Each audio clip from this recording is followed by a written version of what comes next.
एक बहुत बड़े फिलोसोफर ने एक ऐसी बात कही थी जिसे सुनने के बाद शायद तुम आज सो नहीं पाओगे। He said, self improvement is just a poverty consciousness in $200 journal. मतलब इस पूरी इंडस्ट्री का अरबों का मार्केट सिर्फ आपकी मजबूरी, आपके डर और आपकी इनसिक्योरिटी पे चलता है, ताकि आपको लगता रहे कि आप जिंदगी में बहुत पीछे छूट रहे हो। और सबसे बड़ा राज पता है क्या है? एक ऐसी हिडन साइकोलॉजिकल ट्रिक जो ये बड़े इन्फ्लुएंसर्स आपके दिमाग के साथ रोज खेलते हैं, जिसके बारे में मैं आपको वीडियो के बीच में बताऊंगा, जिसे सुनकर शायद आपके होश उड़ जाए। तो बिना किसी बकचोदी के वीडियो स्टार्ट करते हैं। आज हम बात करेंगे इस मॉडर्न सेल्फ इंप्रूवमेंट के ऐसे डार्क ट्रूथ की जो बड़ी बड़ी कंपनीज और फिटनेस इन्फ्लुएंसर्स आपसे छुपाते हैं। बट इससे बाहर कैसे निकले ये जानने से पहले आपको इस इंडस्ट्री के ये 3 झूठ जानना बहुत जरूरी है।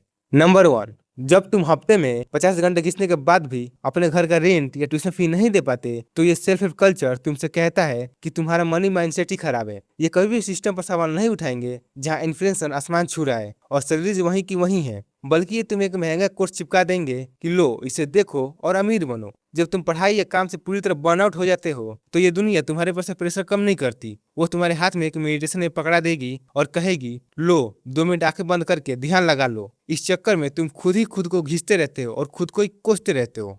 नंबर 2, गुरुज कहते हैं wake up earlier than the competition, पर वे कभी नहीं बताते कि जिस कंपटीशन तुम लड़ रहे हो उसके पापा ने उसकी लाखों की कॉलेज फीस पहले ही भर दी है। उससे एक मस्त सेटअप और कमरा अलग से मिला हुआ है, और अगर वो फेल भी हो गया तो उसके पीछे खड़ा होने के लिए एक बहुत बड़ा सेफ्टी नेट है। तुम्हारे एफर्ट्स मैटर करते हैं, लेकिन बिना अपनी फाइनेंशियल रियलिटी को समझे अंधाधुंध किसी की रूटीन को कॉपी करके तेज भागना, यह एक पागलपन है। तुम्हें अपनी रेस अपने रिसोर्सेज के हिसाब से भागनी होगी।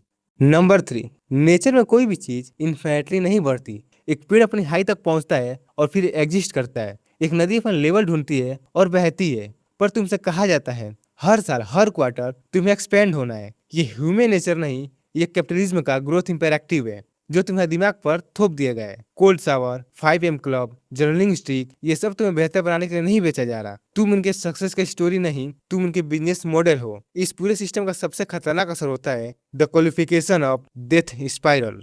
जब तुम हर एक चीज को मेजर करने लगते हो तो तुम उस चीज के एक्सेस मार देते हो। तुमने मेडिटेशन शुरू किया था अपना स्ट्रेस कम करने के लिए, अब तुम ट्रैक कर रहे हो कि मेरे 30 डे स्ट्रिक चल रहा है। किसी दिन तुम बीमार हुए या लाइफ बीच में आई और स्ट्रिक टूट गया। अब वही जो स्ट्रेस तुम्हें मेडिटेशन से दूर करना था, वो तुम्हारे लिए एक नया स्ट्रेस बन जाता है। ओह नो, मेरा स्ट्रिक टूट गया, मैं जीरो पर आ गया। फिलोसोफर इसे द रिफ्लेक्शन ऑफ एक्सपीरियंस कहते हैं। मतलब जीती जागती हुई मुस्कुराहटों को फाइलों के डाटा पॉइंट्स में बदल देना।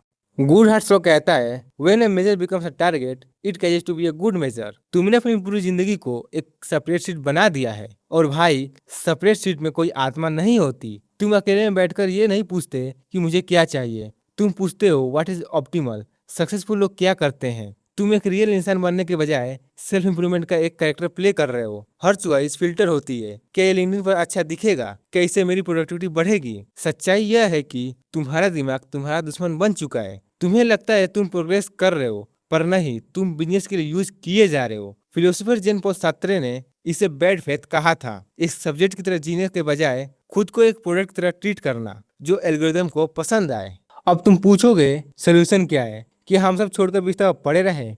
नहीं, फिलोसोफर फ्रेडरिक नीत्शे ने एक कॉन्सेप्ट दिया था, एमोर फैटी, यानी अपने फेथ से, अपने रियलिटी से प्यार करना। इसका मतलब टॉक्सिक पॉजिटिविटी नहीं, इसका मतलब ये एक्सेप्ट करना कि तुम इस वक्त जहाँ हो अपने लिमिटेशन के साथ एक ह्यूमन हो, कोई मशीन नहीं।